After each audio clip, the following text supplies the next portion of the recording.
인간의 역사 속에서 나라가 세워지고 무너지는 반복되는 패턴을 배워왔습니다. 신라는 귀족 사회의 부패로 쇠락했고 고려는 권문세족과 외세의 침략으로 붕괴되었습니다. 조선 역시 외세의 침략으로 인하여 몰락하며 대한제국으로 바뀌었고 이후 일제강점기와 해방 그리고 대한민국의 수립으로 이어졌습니다. 그리고 현재 우리가 경험하는 정권들도 마찬가지입니다. 어떤 정권이 들어서든지 간에 시대의 요구와 국민의 선택이 있었다고 해도 그 권력은 영원하지 않습니다. 오늘 요한복음 18장의 말씀은 이러한 세상의 나라들과 하나님이 세우시는 나라가 어떻게 다른지를 보여주고 있습니다. 예수님은 죄가 없는 분이셨습니다. 그분은 연약한 자를 돌보시고 진리의 말씀을 전파하셨습니다. 그러나 종교 지도자들은 예수님이 자신들의 입지를 위협한다고 느꼈어요. 그래서 예수님의 제자 유다를 포섭해서 예수를 잡아 밤새 신문하고 죽음의 언덕에까지 끌고 가려고 합니다. 재밌는 사실은 그들이 예수님을 포박해서 빌라도에게까지 끌고는 갔는데 그 관정 안까지는 들어가지 않았어요. 왜였어요? 당시 유대인의 규례 중에는 6월절 기간 동안에는 이방인의 집에 들어가는 것이 금지되어 있었기 때문입니다. 빌라도가 이방인이었잖아요. 예수님을 죽이는데 혈안이 되어 있으면서도 또 율법은 철저히 지켜야 하는 아주 아이러니한 사람들이 아닐 수 없었습니다. 빌라도는 어떤 사람이었습니까?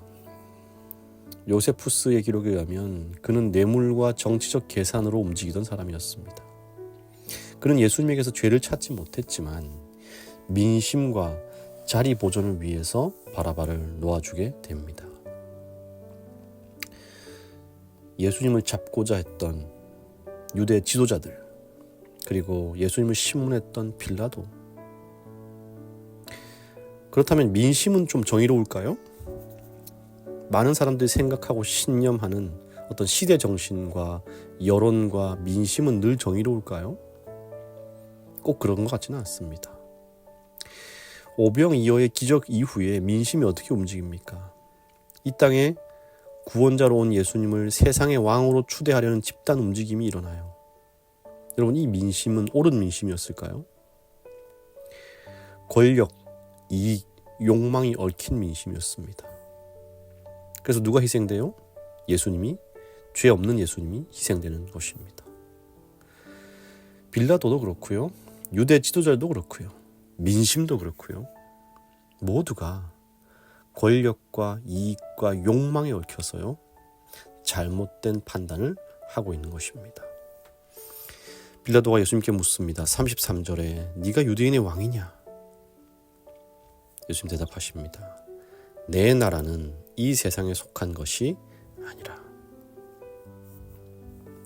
만약 예수님이 세상 정치 권력의 왕이 되려고 오셨다면 제자들과 무리들은 지금 이러고 있을 때가 아니죠. 병력 빨리 모아가지고 무기 들고 로마에 저항해야 하는 것입니다.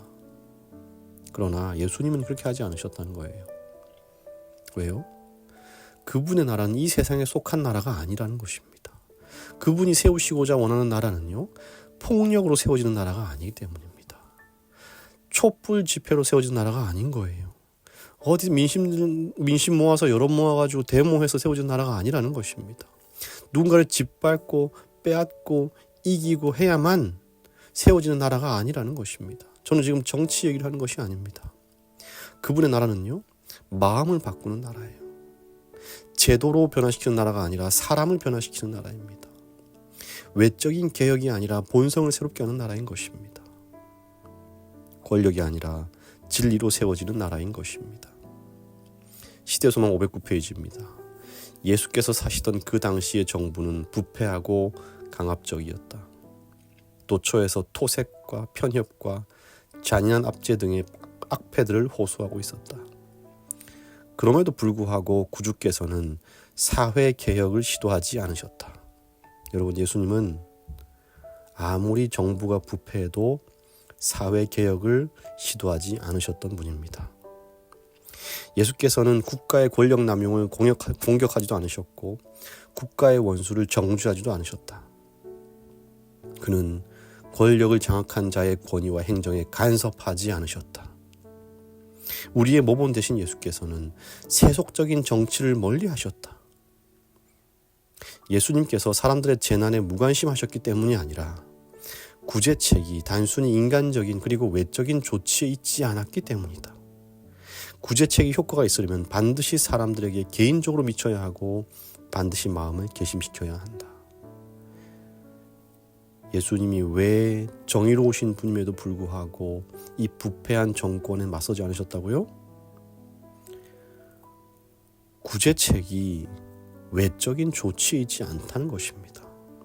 전쟁하고 때려잡아서 바뀔 게 아니라는 것입니다. 그러면요, 개인적인 마음을 개심시켜야만 구제가 되기 때문에 그렇다는 것입니다.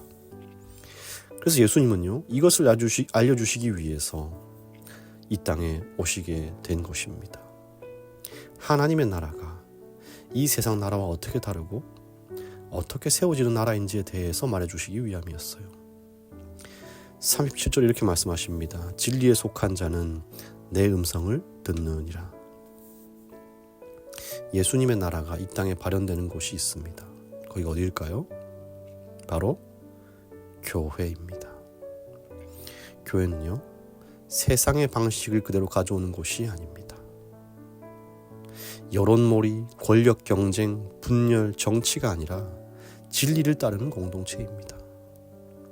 눈에 보이는 힘이 부족한 것 같아도요, 그리스도에 세우시는 나라이고 그리스도에 세우신 교회라면 죄악된 본성을 회개하고 새로이 살아보고자 결심한 사람들이 모이게 될 때, 그때 비로소 세워지게 되는 것입니다.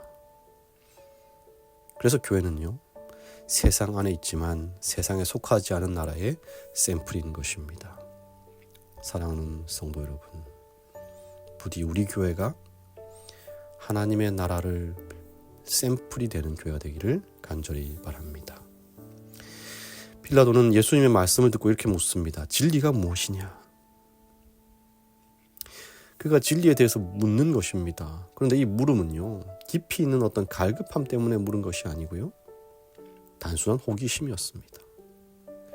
안타깝게도 빌라도는 그 질문에 머물렀고요, 진리를 따라 살지도 않았습니다. 진리이신 예수님을 받아들이지 않았습니다. 그리고 그의 얘기는 더 이상 성경에 등장하지 않습니다. 적은 물이라는 책 355페이지로 말씀이 있습니다. 지금이라 할지라도 사람들은 이와 같은 결정을 계속하고 있고 십자가에서 있었던 그 장면들은 재현되고 있다. 진리와 의를 떠난 교회들 안에서 하나님의 사랑이 영혼 속에 살아있는 원칙이 아닐 때 타고난 인간의 본성이 무엇을 할 수 있으며 무엇을 할 것인가를 드러내고 있다.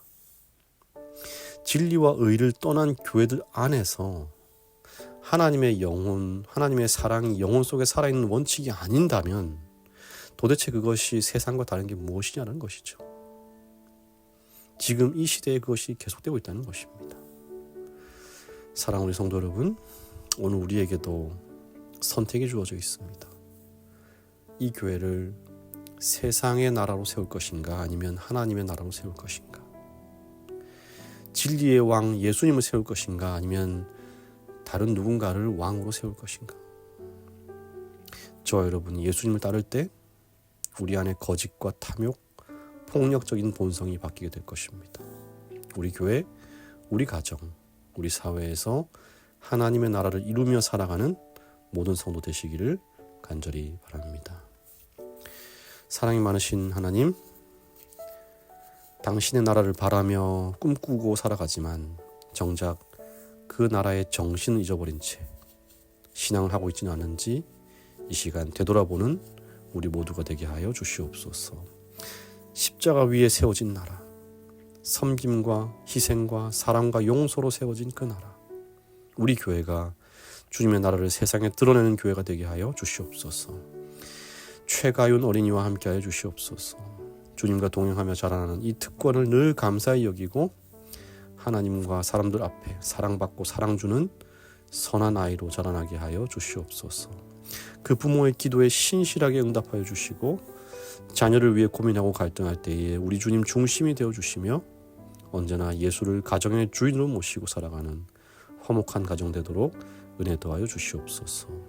예수님의 이름으로 기도합니다.